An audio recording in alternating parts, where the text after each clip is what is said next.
Welcome to this episode of Shonen Flop. I'm David. I'm Jordan. And this week we're going to be talking about Beast Children, a manga series that covered the interesting sport of rugby. And joining us today is rugby specialist Dan. Hey, how's it going? I hope to give some good content on the rugby parts of this. Well, thank you so much for joining us. Well, yeah, thanks for having me on. To get into the actual plot of the manga, Beast Children is the tale of Sakura Shishigaya, a high school freshman with dreams of playing rugby after being inspired by professional player Onotora Ikki. Sakura is determined to play despite his small size, and we follow his growth as both a player and as a person. He's committed to becoming a great rugby player and take on his rival, Yukito Ikki, son of Onotora. Ultimately, Sakura earns his place on the team by being its heart to go with the team's beast-like soul. Is there anything you guys would like to add to that description?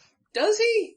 Because I feel like the manga kind of ends in training camp when they're just kind of like, hey newbie, you want to be the heart of the scrum? That is true, yeah. I had a lot of trouble really describing it because there's a lot of nothing that just happens and then just kind of ends. Yeah. A lot of the other mangas we've covered have like time skips or at least like introduce something with like the last like 5 chapters so they can feel like they resolve something, but this one like just kind of stops. Yeah, and that's a good point. I remember we were talking a little while ago about how, I think you said, hey Jordan, I wonder if we're ever going to do a manga that doesn't have a time skip. Well, we did. Actually, this one technically does have a time skip. I mean, it's got a flashback. Well, no, because he starts in middle school and then they jump to high school. I guess. Yeah, that's like a summer. They jump to middle school, and then they jump to high school. Yeah. Well, the first thing we see, he's like a baby who likes My Hero Academia. And he's at a rugby match, and he falls onto the field somehow. And this big guy named Onotora Ikki comes over and picks him up, and he's like, you got really excited for rugby, right? Because you fell over. And that's sort of Sakura's moment where he falls in love with rugby. Yeah. But it's also really clear that actually he just falls in love with Onotora Ikki.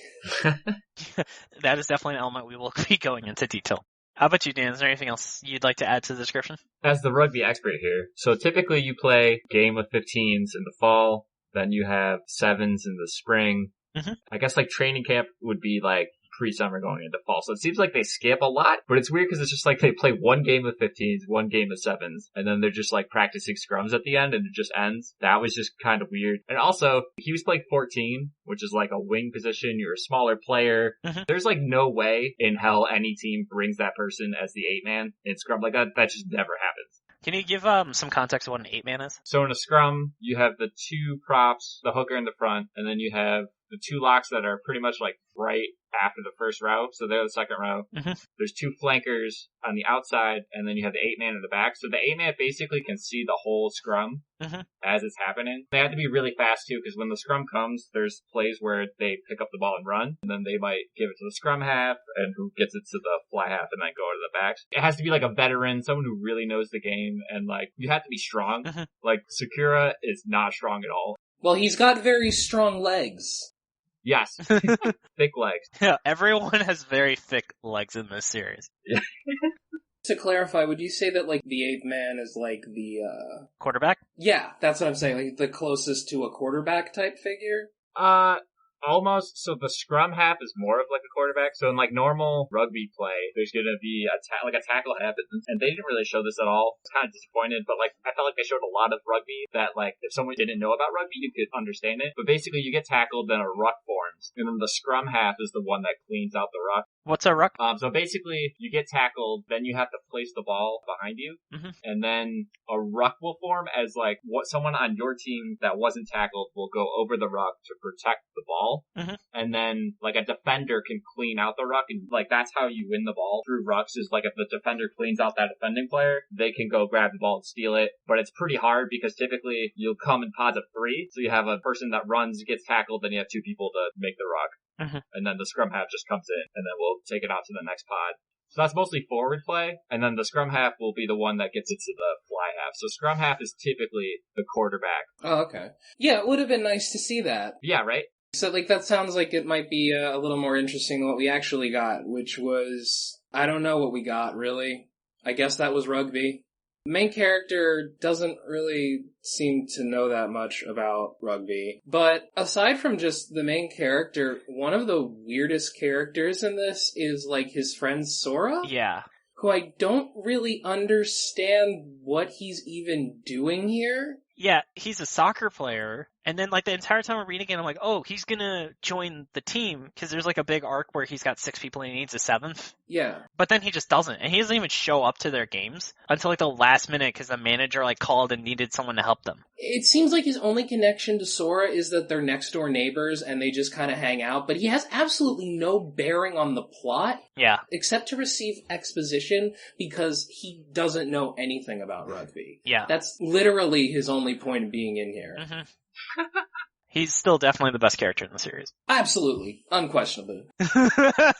Onotora Ikki is the looming figure over this entire series. He's this huge, literally huge rugby star. Are they pro rugby players? Not really in Japan. It's very weird, because, like, Australia and, like, I guess that Indonesia area, they have their own, I think they call it Super League, and then, like, Europe has its own thing. I was writing about him in my notes, and I realized, wait a minute, was he professional? Was he getting paid for that? Or was he getting paid for being a high school gym coach?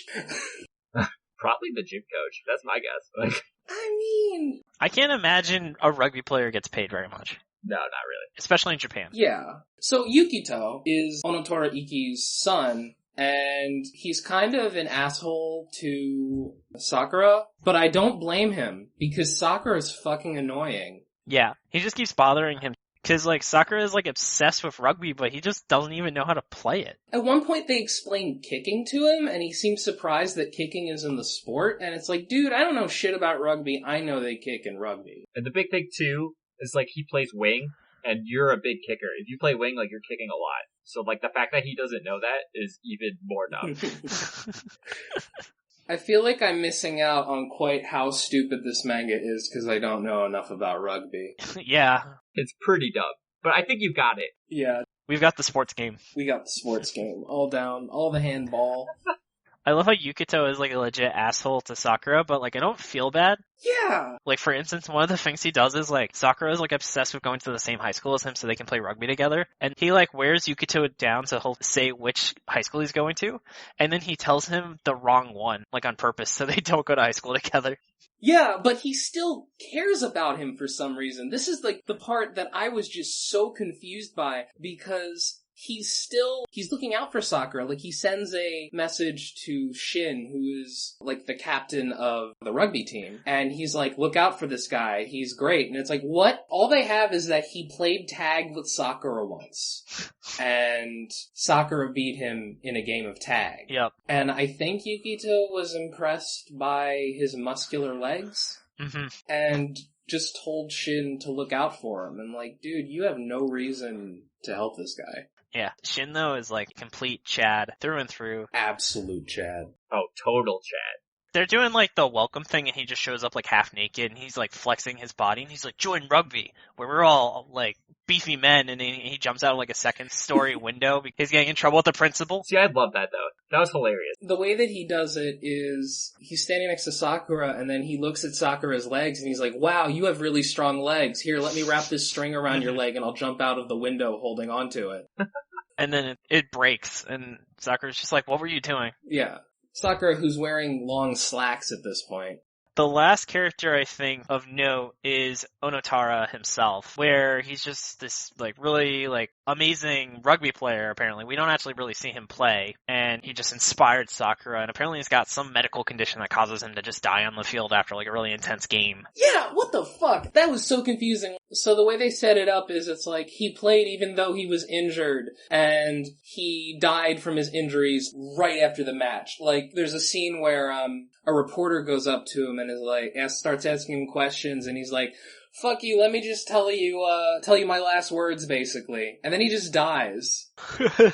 It's amazing that he knew exactly when he would die. Yeah, my interpretation is he had, like, a heart condition or something. Rugby is probably not good for your heart, given all the starting and stopping you have to do. That's the thing. I would buy it more if that were the case, but I think they say he played because he was injured, and that's why he died. Oh.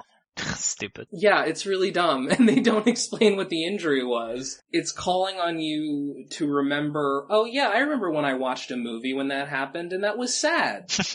And then one thing I noticed is I feel like he was like the All Might of the series. So All Might was like this mentor, inspirational figure in My Hero Academia, which is this like superhero manga. And the funny thing though is that My Hero Academia is a series in the universe of this. Yeah. So I wonder if it was intentional that he essentially was ripping off that character. I really think he was. I really got that sense from Onotora. Even the way he's always smiling, his eyes are like closed like All Mights are at all times. It's very close. Yeah. And then were there any other characters you guys wanted to discuss? So I forget her name, but the manager. I thought she was kind of interesting, and I wish they dove more into that.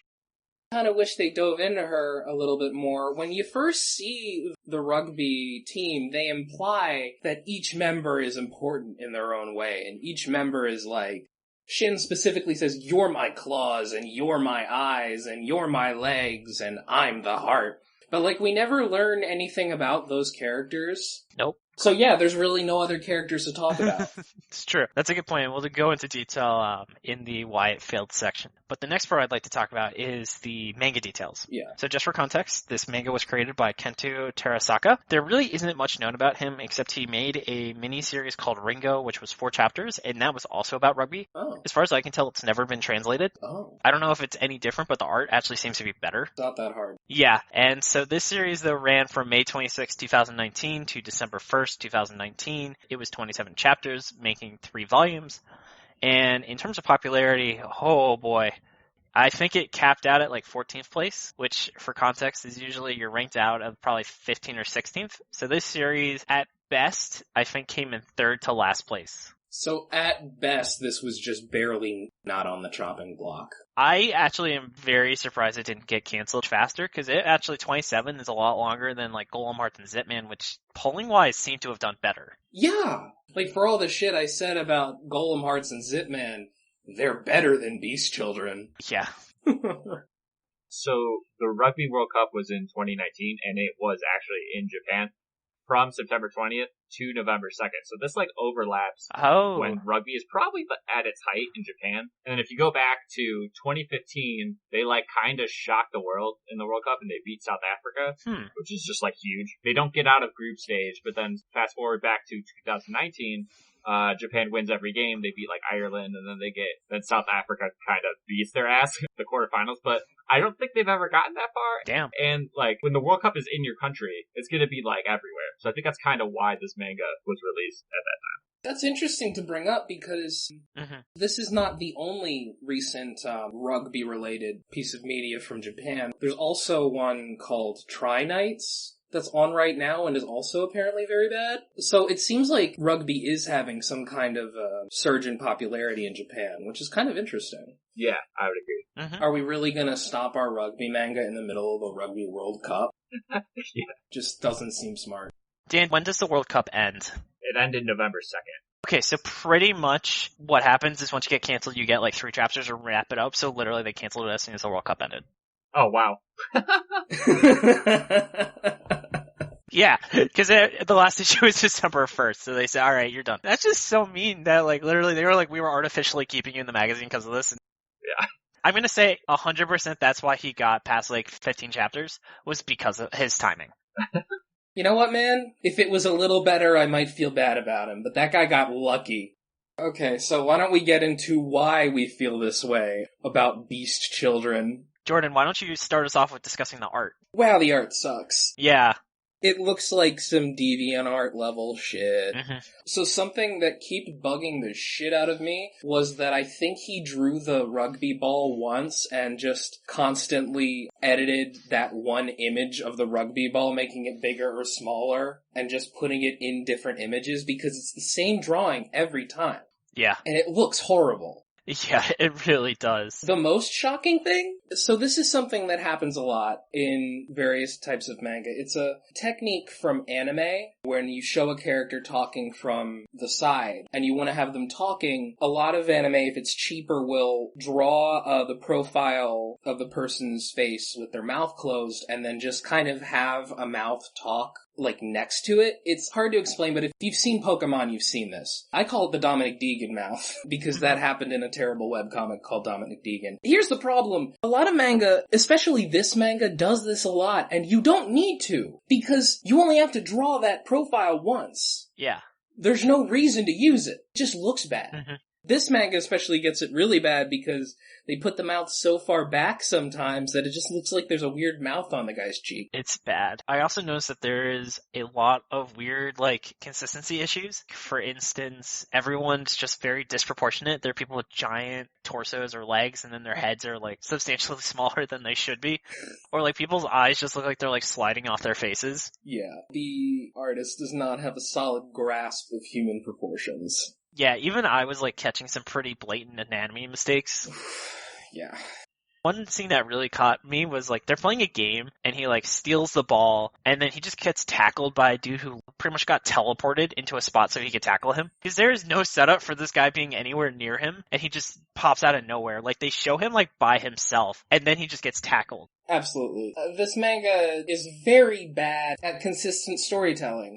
Alright, Dan, what were your thoughts on the art? Yeah, so I have to agree with Jordan on the ball, the same ball every single time. And there is one rugby ball, Yeah. Gilbert, it's basically Spalding for basketball. And I felt like they were a co-sponsor because it just shows up every time. It's Gilbert. And typically when you're playing rugby, it's muddy. So you're not going to see a perfect ball. And it's every time. It's just here, Gilbert. But yeah, the artwork was terrible. I felt like I couldn't tell what the lineouts were, who was set up where. Like you said, when the guy just comes out of nowhere and teleports and tackles him. Looks like he's going to score a try, which to anyone who doesn't know is the equivalent of a touchdown in rugby. And then he just gets tackled by someone else on the other team. And that person just comes out of nowhere. I couldn't see who's playing defense, who they're going to pass to next. It made no sense. Yeah.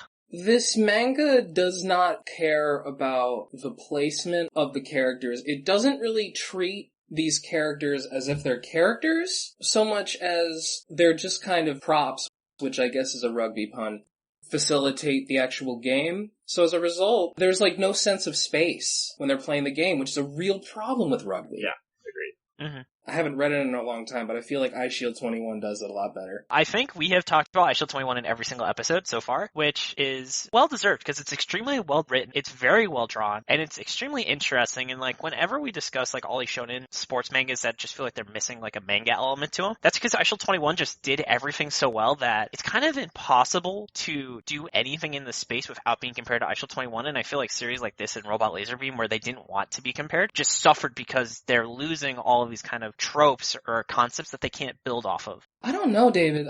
There are some moments where I was, specifically at Shield 21, I think there's a moment with his phone, actually, in Beast Children, where he mentions he doesn't have a lot of people in his contacts list, which is literally an emotional moment in iShield 21. That doesn't work here at all. Mm-hmm. It's very interesting also to read Beast Children after reading Robot Laserbeam. Yeah, so one thing I want to get into later on is I kind of think the people who made Robot Laserbeam and the people who made this should have switched sports. Yeah. Here's the thing, this manga still explains everything, and you see a lot of reaction shots, but rugby is actually interesting to watch. You don't need to have someone say why seeing someone get out of being tackled or someone stopping a touchdown or a try is exciting, because it's just exciting in itself to see people tackle each other. Right, whereas golf is boring inherently. Yeah, and then Dan, I think you talked about before where they didn't even really make use of showing some of the more interesting elements of the sport. Yeah, exactly. It was too close up. It was always the ball carrier and then them getting tackled. Is rugby like football where if you don't have the ball, no one can really interact with you? Kind of. So the biggest difference between rugby and football, and they kind of told this in one of the chapters, was you can't block. Yeah. That would be obstruction. That would be a penalty to the other team. So that's the biggest difference. But I wouldn't compare rugby and football. Rugby's much more like soccer. The way you space out the field, how offsides is a thing. The field is literally a soccer field. So it's the way you play rugby is more similar to soccer. It's just the tackling is the football correlation. Gotcha. Kicking. Well, no, kicking is obviously soccer. Duh. Something I think we should probably get into, although I don't know if it's good to talk about it in the why it failed section, because I don't think it's necessarily a bad thing so much as a surprising thing, was that this manga is very gay. Like, extremely so. Yes, there's definitely a very yaoi, which is the Japanese term for like very like male homosexuality in this series.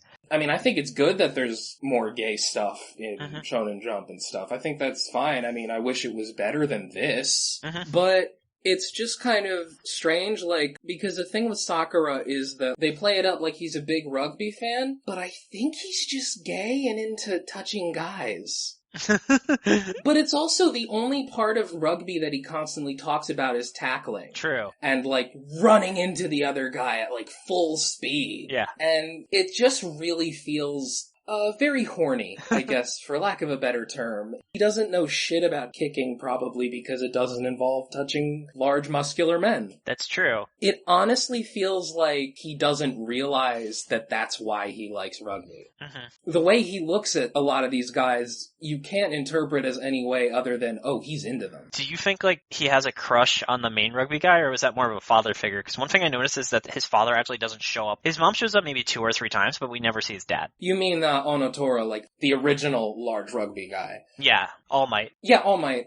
So I was thinking about that too. There's something kind of Freudian about it, because it's sort of both. He meets Onotora when he is like 8. Yeah. So it's like, it almost feels like Onotora was like his sexual awakening, but also his father figure, yeah. Oh wait, his dad does show up. I'm an idiot, because his dad was the one who took him to the rugby game. Oh, who cares? His dad is not a character. That's true. Okay, I just want to say I'm an idiot.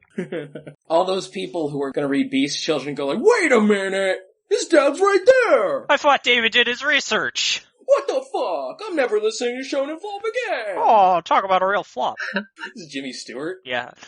Dan's left. He's just too ashamed that I didn't remember that this character shows up for one panel. I did not remember at all. Like, I would totally forgot. Like, there's like one moment in particular where Shin, who I'm not sure we've clarified, is a very large boy. He's like the captain of their team, and he's like helping Sakura stretch, and Sakura's like, should an upperclassman really be helping me with stretches like this? And just the way that it is written and drawn just makes it feel like, is this supposed to be like a sexual thing? Yeah, he has like his leg on his chest, and I really wonder if his leg was originally lower and the editor made him redraw where his leg was.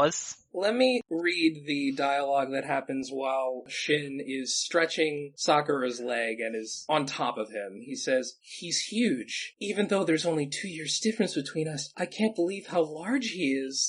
Oh my. Oh my god. Now, Dan, did you do any sort of erotic stretching? Because this could just be the rugby culture. I personally did not, but like more masculine sports like football, wrestling, and rugby, it's gonna be a little more gay, you know, like you're gonna be tackling, you're gonna be touching people, there's like weird butt stuff.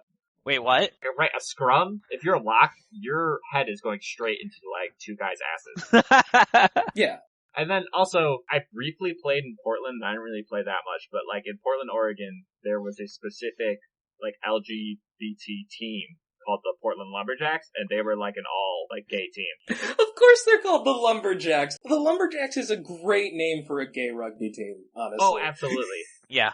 The next thing I want to talk about, as you've talked about before, the characters just are all very flat and uninteresting. I think one of the problems with rugby is you just have so many characters that all have to be introduced at the same time. You don't get to make them interesting. And so none of them feel like they live their own lives or have any personality besides like 1 or 2 easily shown quirks. That makes them feel like these are actually people living in a real world and not just props to be on the rugby team. They don't all have to be that way. You could have more characters who are more of a character than this manga has. I mean, like the only rugby players on the team that I can even think of, it's Sakura, Shin, and then this one guy named Wanabuchi who kicks a lot.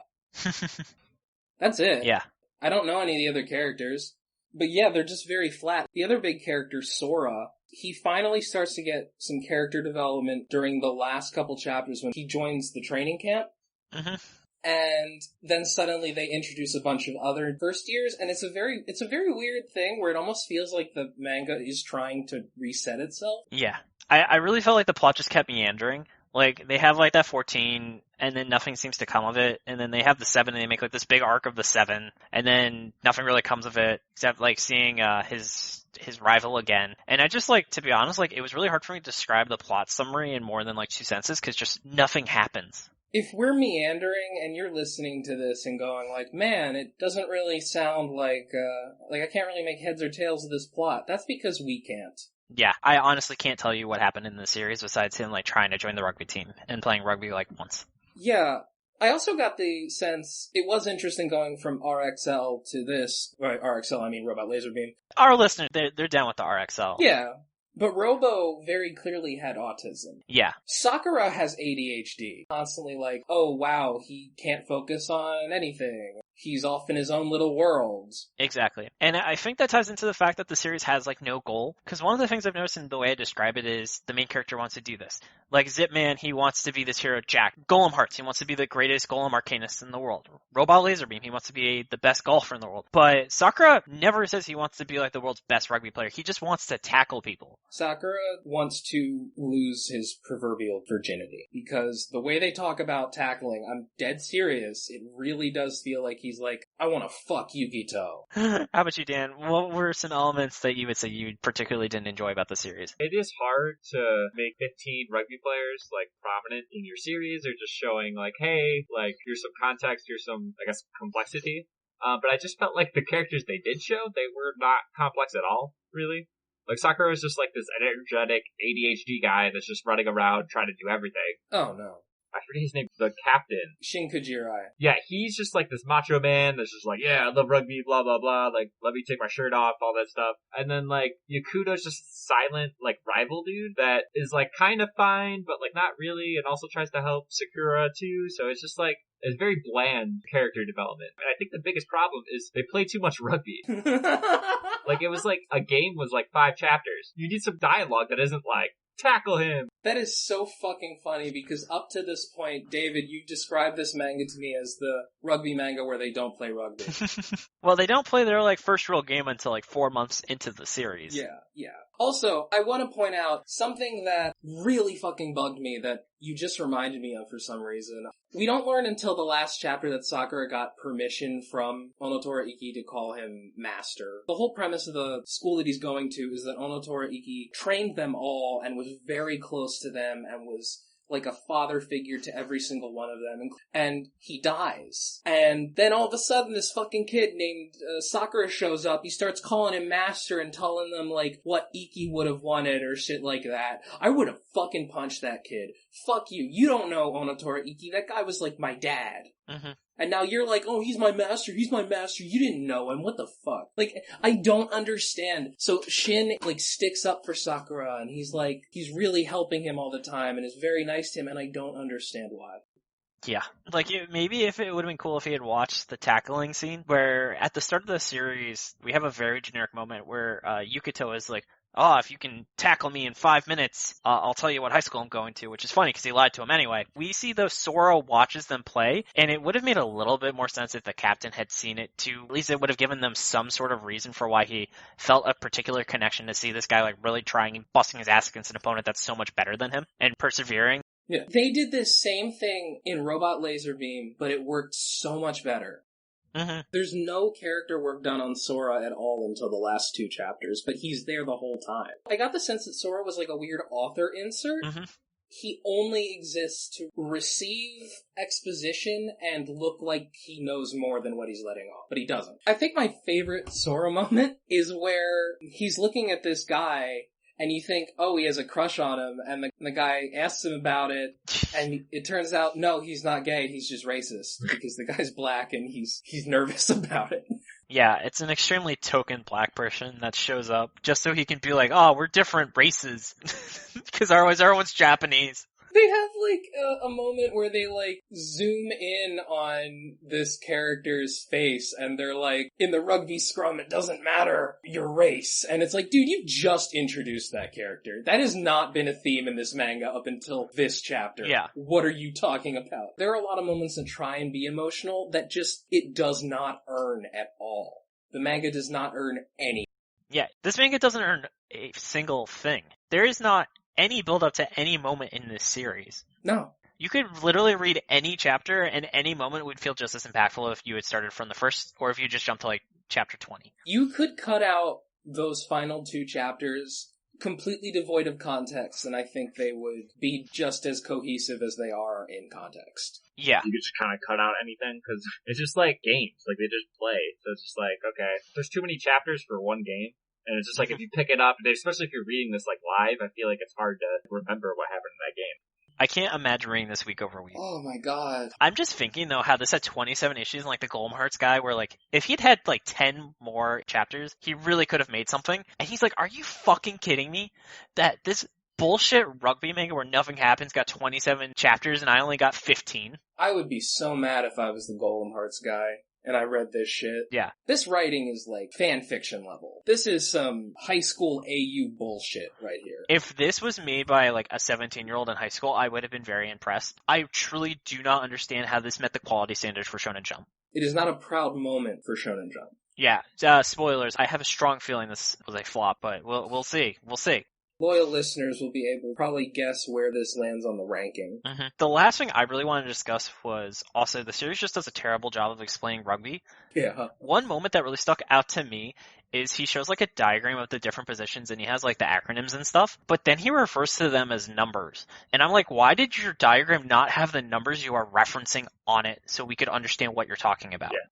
My eyes just glazed over whenever they were explaining shit about rugby, because it also doesn't matter. In the last couple chapters, I feel like they go through all this shit to try and get you up to speed on what exactly a scrum is, because they haven't explained it up until then. This one, the series just kind of makes me mad at how bad it is. Yeah, it's bad. Any final thoughts on the bad before we talk about the very short what it did well section? If this manga told me one more time that rugby was about fairness, I was gonna explode. Oh yeah, that's right. We do good, clean tackles where you might break your arm or, you die for playing the sport as we literally see, but we don't trip people. Yeah, well, but it's also every time they explain a rule of rugby, it's like, now rugby's about fairness, and that's why tackling works like this. You see, rugby operates on the rules of fairness, which is why a scrum is set up this way. What are you even talking about? Dan, was there like a big cheating scandal? There isn't a cheating scandal, but like, rugby is very hard to officiate. When I was talking about the ruck before, when the offensive player hits the defensive player, like a lot of shit can go down in that. Like you could punch at each other's like balls and like can't see it. You could step on people, like it gets rough in there. So it's like, nice. It's not that fair. The only thing that is showing fairness is like, you play rugby and then like after the game, you're like buddy-buddy with the other team. Like it's not like, oh, like fuck you, I hate you.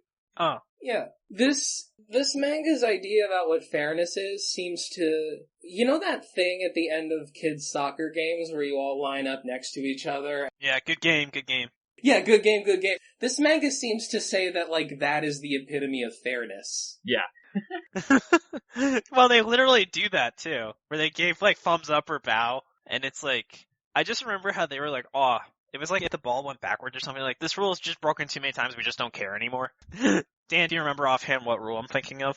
A knock-on, right, is so when you try to catch the ball, and then it goes forward, that's a knock-on. Basically, anytime you drop the ball, but the confusing thing is trying to catch it and the ball goes backwards, that's fine. I've watched enough football to see similar things. Like, I know my dad always talks about how there's holding on every single play, they just decide not to call it certain times. Yeah. It's just ridiculous. Speaking of ridiculous, why don't we talk about the very short list of things we liked about this series? Dan, would you like to lead us off? You had this as why it failed. I thought they actually kind of explained rugby kind of well, or at least like they plugged in Sora to say all these rules, like, oh, this is a scrum, this is a line out, this is like this and that. Yeah. So I actually thought they kind of did that well. Like, there was one part where they calling mark inside your own 22 is not really a basic rule, and they kind of explained that, which I kind of like. But I guess, like, I don't know, I know rugby, so I'm not the perfect, like, context for this. Mm-hmm. But, like, what they could have done better on that is they could have mashed that in, like, one chapter. Like, Sora could have talked to that manager, and they could have done all that in the beginning, and then, like, never had to do that again. I feel like after the first rugby game, I should know everything I need to know about rugby. Mm-hmm. Yeah. And I see what you mean where it explained that information, but I just feel like it did it in a very boring way. It didn't stick. Yeah. Which I think the author realized because they had to keep explaining it, but like, they shouldn't have been explaining like what a try is in like chapter 25 if his explanation methods had been successful. Yeah. I feel like Dan's just like, alright, fuck you guys. No, like, I mean, if he got his point across, right, like, he wouldn't have to explain this every single time. And it just seems like, it's like every chapter is like a new thing. Do it all at once, and then, like, you could almost go back to that chapter if you have questions. I want to stress this was supposed to be the things we like section, but we just went back. So Dan's like, yeah, actually, never mind. Scratch the one thing I thought the series did well. You guys are right. Yeah. I knew how to play rugby, so the fact that it explained things shittily, I didn't even notice. Yeah, pretty much. I will now explain something that I genuinely liked, or that I genuinely thought had potential at least. I thought the moments where they were talking about the grief people felt over Onotora dying was very interesting, especially when they followed his son Yukito, because Yukito was like, I'm gonna be better at rugby than you, Dad. And when his dad dies, it's this emotional moment where it's like, it's the shonen thing where like, how am I supposed to surpass you now? Which is a common thing in shonen. They just kind of show him sort of lethargic and upset watching old rugby videos, and I thought it was actually a pretty strong moment. Mm-hmm. I would have liked to have seen more about that. And whenever they talk about that, it's like, this does kind of have some level of emotional weight, which is just completely absent from every other aspect. That makes a lot of sense, and I think the writer just didn't earn and wasn't good enough to really build up this emotional thing, because I totally understand how rugby, out of like all team sports, is the most about closely bonding with your team members due to the physicality of it, and he just didn't play in that space at all. Yeah. But one thing I really enjoyed was, I will admit there were a few moments where the art was at least, I won't say great, but passable. Like if it was a quality I wouldn't have noticed. Like for instance, when he is breaking through a defensive position, there's this cool imagery where he's breaking through what looks like shattered glass. Yeah. To tackle this guy, and it just looked really cool. Yeah, there are a couple larger shots where I think the art gets way more competent when they're showing him in motion. Mm-hmm. Sometimes they show him with this weird fisheye lens look that looks kind of cool. Yeah. But those moments are few and far between, and when they're not happening, the art is trash. Mm-hmm. The next thing I want to talk about is just the character Sora is heads and shoulders above in terms of quality of any art character. Yeah. He actually has a semblance of personality. He actually cares about other people. He has motivations. Grading on a curve for the series, he actually feels like a real person. He should honestly be the main character. Yeah. I think the fact that he didn't join the rugby team at the start was a very good decision, because it really showed that there are supporting people in Sakura's life. I know he ends up joining at the end, but it was wrapping up anyway, so it didn't really matter. I kind of disagree, because, like, theoretically that's true, but in practice, man, we could have used that extra good character on the rugby team. It's true. You have so many spots to fill. It's like he's wasting time on this supporting character and not at all doing anything with the rugby supporting characters. The last thing that I thought the series did well is they actually don't play into the laziest like shonen trope about the stamina thing, and they actually kind of go against it, where they never explicitly are like, oh, Sakura, he's too tired to keep going. They talk about it a little bit, but it actually seems to be handled realistically, because it's like rugby. You're sprinting, you're running and tackling. It is extremely reasonable for you to be beyond exhausted. They never are like, oh, Sakura's fucking up because he's just so tired and we decided to play that drama card. Like, when he's knocked out of the field, it's because he got hurt, which is very reasonable reason for him to be out of the game for a few minutes. That's a very good point. For context, in Robot Laser Beam, the main character, Robo, starts getting exhausted playing golf. What? Yeah, he can't, he's like 18 holes is too much. He like hits his limit on like hole 15 and he's just like sweating up a storm and he can't like play golf. He's this young character who supposedly runs like miles every day. Yeah, he's 19. Gets tired playing golf? Like, okay. Yes. Yeah. This is a real thing where every match he starts fucking up because he's tired. That's dumb. That's real dumb. Yeah. I just bring this up to explain why that was a high point for David. Thank you for giving some more context. I appreciate that. Yeah. I just can't think of anything really good. Like, I'm racking my brain trying to think about anything else that was, like, really good. Mm-hmm. Or competent instance of, like, the art being decent twice. Let's go into my favorite section, which is really discussing how we would have salvaged the series. Jordan, would you like to lead us off? It sort of starts to course correct at the very end. As much as we shit on those last couple chapters, I feel like if those were like the first chapters, that might have been a little better, because we're introducing a new cast, we're following Sora, who's a more interesting character, and just kind of follow the story of Sora. He's a character who's never really been into sports. I mean, like, they mentioned he was on the soccer team, but like, he talks about it like, oh, oh, I'm all alone and I just kind of play video games in my house and stuff. And then Sakura basically forces him to join the rugby team, and it's kind of like, oh wow, it's like I'm starting to build something of a community, which is I think what the series wanted to do, but it doesn't make sense with Sora because he's such an outgoing character. Yeah. And everybody seems to automatically love him for no reason. Yeah, that's true. How about you, Dan? Going off with Sora, like, I just really would have liked to see a love story between that manager and Sora. Like, I thought that would have been kind of interesting and kind of like a change of pace. Just like, hey, like, let's find out more about each other and, like, go to more rugby games and, like, chat more. On one hand, I agree. On the other hand, I would have felt like if they introduced a straight relationship in this, that it was like, oh, you're chickening out. Oh, true. Yeah. I got big gay vibes from Sora. Absolutely. He shows up on that field and starts looking at those guys, and they have him making, like, flowery heart eyes at, like, these muscular boys. Yeah. I'm gonna go on a limb and say a romance here would not be a straight one. Yeah. That makes sense. I don't think I caught that, which is probably dumb. It's okay, Dan. You were focusing on the sport. Yeah. I focused on the ball, you know, the sweet stretches. Eye on the ball, not on the balls. Yeah. And then, I don't know, this isn't like a total solution that I could make, but give the characters some more depth. It's just like one thing. Sakura is ADHD, he's all this energy, he wants to do everything. Shin is this kind of frat bro dude that's just like, oh yeah, I'm buff, all this stuff. And just like give them more time to do stuff instead of playing rugby. Yeah. So like, play less rugby, more characters. My thoughts were I would just cut the entire middle school story and just start it him trying to join the rugby team at the school. And I think a really thing that would have really helped is if they had exclusively focused on 7-mans, because then you know all the characters are interesting. Just 15 characters is just way too much. You can expand to 15 later on, but starting at 7 just means that you have so much more energy you can put into these characters to make them interesting. I totally agree, and I also think that the author realized this about halfway through when he introduced the 7s. Yeah. So the only thing on that is like when this is released, right? It's the World Cup, so they're playing 15. So I think it would throw off the time if it was like 7s to start. But that is a much better idea. Introducing and juggling 15 characters is something that maybe only a very good artist could do, or mangaka, and this guy's not a very good mangaka, so. Yeah, like, the guy who makes One Piece, he built up to it. For context, Dan, One Piece is about, like, a pirate crew, and only now are they at 10 members of the crew, and the manga's literally been going on for 20 years.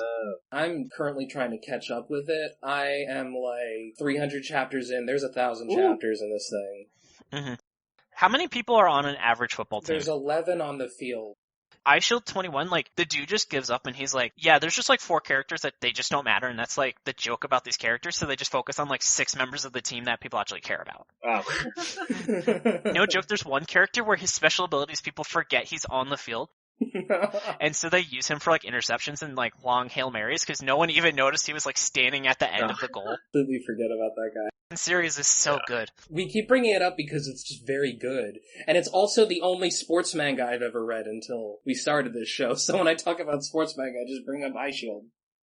Yeah, I figure at one point, Jordan, will do a special on like mangas we actually recommend. Yeah. The next thing I thought would also be really interesting is this whole like biology versus the family you make dynamic where everyone's kind of got ownership of Yukito's dad. I thought was an interesting dynamic, and just how there's really this kind of like brotherly connection of rugby teams. And I thought that would have really been interesting. Like Sakura really has like a shitty own life. And this is where he's making his family, or maybe Sora is an interesting character, so he deserves to have an interesting background. I think that speaks to the biggest issue here, which is this manga doesn't tell me why I should care about these people. Yeah. It tells me it wants me to care about Sora, and it wants me to care about Shin, and Yukito, and Ikki, and it doesn't tell me why. Why the fuck should I care? Yeah. Another thing I thought would be cool is I was talking to my friend Amanda, who's on a women's rugby team. So shout out to Amanda Imperial, where, you know, it's not unheard of that the men and women's team do some stuff together. And I think that would have been a really interesting way to change things up, but also add a like more serious female cast. Because then you really could have had some regular interactions and just get some nice gender diversity where literally there's one named female character in this entire series. Yeah. Like, I don't know, Dan, from your perspective, like, what do you think of that idea where they could have like embraced women rugby more? I know Amanda. I know what she's talking about. So, like, there's definitely, like, a team camaraderie between, especially, like, at school. Of course there's going to be a women's team. So they could have added that in, add more, like, dynamic and stuff. So that's a good idea. You're right, but at the same time, I don't know if adding more definitely going to be poorly written characters to this manga would have helped it. That is true. And then my final idea, as we discussed, is really just trade sports with the guys who made Robot Laser Beam. Because, golf, you have to explain everything. Rugby, you show, don't tell. And they just really did the opposite. Robot Laser Beam, they show us a lot of golf and it's not interesting. Well, this guy just explains a lot of rugby, where it would have been interesting if the mangaka was a lot more competent at actually showing rugby. Yeah. I would have liked to have seen the Robot Laser Beam guy do Beast Children. I would not give a shit if the guy from Beast Children did Robot Laser Beam. True. Another interesting thing is just, so the guy who made Robot Laser Beam, he did this basketball manga which has like a really huge, like, gay following. Oh, so he would have been perfect for this. Wow. Yeah, he would have really been perfect. I should send this idea to Shonen Jump. It's like how we wanted the Golem Hearts and the Zip Man to team up, because one can't write and one can't draw, so they would have really made like this awesome manga together. It could have also been a beautiful coming-of-age story of Sakura learning about himself and just make it gay or whatever. Just make it super gay. If you're gonna do it, do it! And then, let's move on to the miscellaneous thoughts. How about you, Dan? I don't really have any. I don't know. I just thought this wasn't great. Jordan, do you have any miscellaneous thoughts you'd like to discuss? I feel like I kind of just said what I needed to say about it. It's bad. The art's bad. Characters are boring. I feel like it was made by somebody on DeviantArt. So should we just jump to the final verdict section, because you guys really just want to keep trashing this series? Oh, you don't? Well, I was going to just talk about, did you notice they changed the animal that the team represents from a wolf to a tiger, midway through, without any explanation? I only noticed the tiger. When they do the game against themselves, it's a wolf. Oh, that's weird. That just proves you how bad the artwork is, because, you were the only one that caught that. And then, I noticed that there were, some character quirks that they just dropped. The main character apparently has, tunnel vision, where he's spaced out for, 6 hours during school, and then it just never comes up again. Yeah, no, his ADD doesn't matter. They actually don't show them doing anything school-related. School only matters because it determines where the character is going to go to play rugby. One thing I thought actually was cute was that in the first real rugby game, the main character actually gets hurt the same way as his hero does, where he gets, a scrape across the side of his face. Oh. So if you go back to, when they're we're both bleeding, the injury that his hero had is identical to the one he gets in his first, real game. Oh, that's cool. Mm-hmm. The place that uploaded the chapters forgot to upload the last chapter, so I had to go to a different website to find it, which was great. Something that I did want to touch on is the thing about Sakura, the name Sakura. Usually see it as a girl's name. I don't know how unisex that is, but, it's kind of rare. Mm-hmm. So I feel like they were trying to do something with that in terms of gender, because Sakura is also portrayed as very feminine. Yeah, he's a soft boy, that's for sure. With thick legs, though. Yeah, big old thick legs. He's a twink. He goes from otter to bear at the waist. Exactly. Alright, let's get to the final verdict. Dan, why don't you give us your final thoughts and then your 6-word summary for the series? Didn't think this was a very good manga. I don't know. It was just hard to follow. The characters didn't really do much. They played too much rugby. The artwork was bad. They didn't really do a lot well. But, the timing of it, I felt like if they did this right, if they started when they were doing the scrum and they were explaining that and adding Sora, who is definitely one of the most interesting characters, if not definitely the most interesting character. If they focused on him initially in the beginning. It's not saying much. Right, yeah. For my 6-word summary, I have good idea, terrible execution, and artwork. Yeah. And then obviously a flop. How about you, Jordan? Mine is bad, David. How bad is it? It's just not good. It does everything on a very amateurish level. I think you called it right when you said it read like a well-done high school manga. Mm-hmm. But it's just, characters are boring, can't follow what's happening, and I don't give a fuck about anybody in this. Yeah. So I guess my 6-word summary would be, Rugby deserves a better manga, please. Please clap. Jeb the manga. Oh god, that's the $1 million idea. There you go. So overall, I would agree. Just everything about this was at best mediocre, which after I say that just sounds really cruel. It's true though.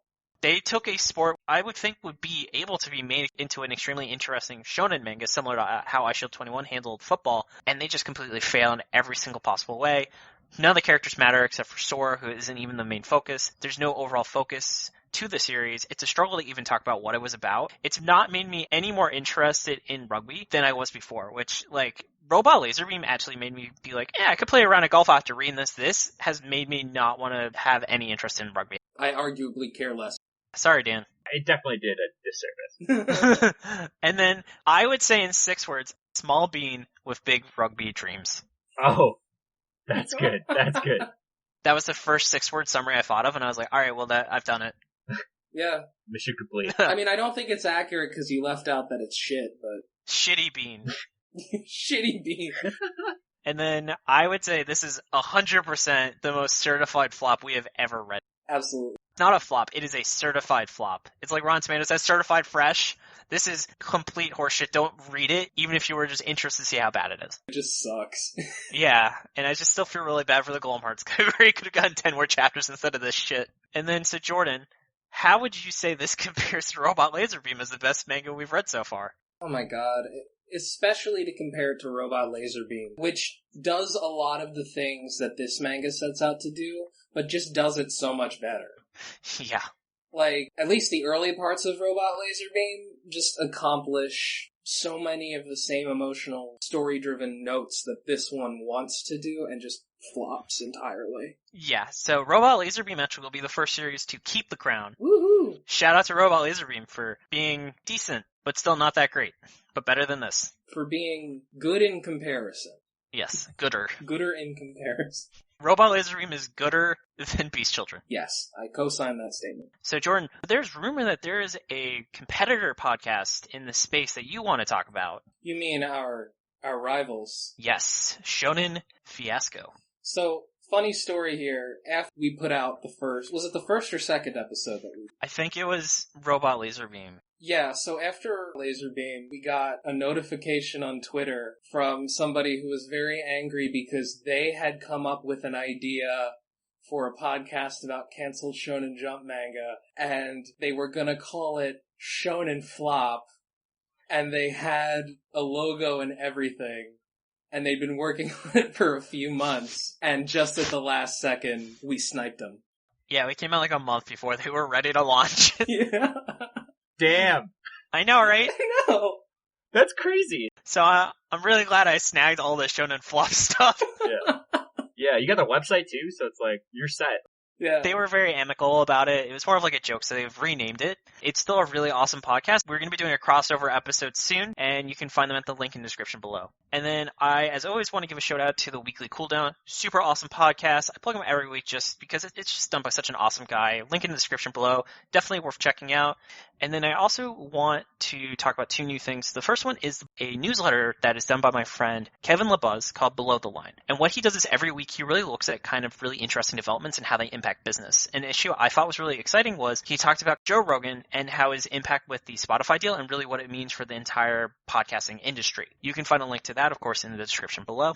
I also want to give a shout out to my friend's Chan's Devour Hour. He actually is reviewing different hot wings places in Rochester, New York. You can find a link to that in the description below. It's really awesome. He is this really hilarious guy in Rochester. I've known him and his 2 other brothers for almost a decade now. He's a guy to look out for. He's going to be famous before you know it. I also want to give a shout out to Jordan for creating the awesome intro music. Woo. Dan, I believe you have a podcast. Would you like to talk about it? Yes, I do. Thank you, David. Well, first off, thank you for letting me come on this podcast. It was a lot of fun. But yeah, so my podcast is Snowflake Sports Podcast. And basically what we try to do is we try to cover the NBA and the NFL, and then we just throw some kind of politics at the end, just following Democratic nomination process and just any other kind of DSA things that are going on. But this week we'll be doing the Washington Deadskins, who I call Deadskins because their actual name is racist, considering changing their name. That's a good way of going about it, yeah. Yeah, New York Governor Andrew Cuomo said that no professional sports will be allowed to play, and Bill Twitter was kind of angry on that. Kind of stupid. And then a couple NBA players are deciding to sit and not go to Orlando in that Orlando bubble. And then Maya Moore did an amazing thing when she quit her career to help pursue prison reform. Please check it out. We're on Spotify, iTunes, wherever you get your podcasts. Dan, thank you so much for taking the time to join Jordan and I for this episode of Shonen Flop. Absolutely. Thanks for coming on. Oh, it was a pleasure. I love the pod. A lot of fun. And thank you, our dear listeners, for joining us. You can find Shonen Flop on Facebook and Twitter at Shonen Flopcast, and our website, shonenflop.libsyn.com. We're also on Spotify and iTunes, and if you can rate and subscribe, it helps us be able to put out more episodes. This has been David. This has been Jordan. This has been Dan. And you've been listening to Shonen Flop. Keep on flopping, floppers.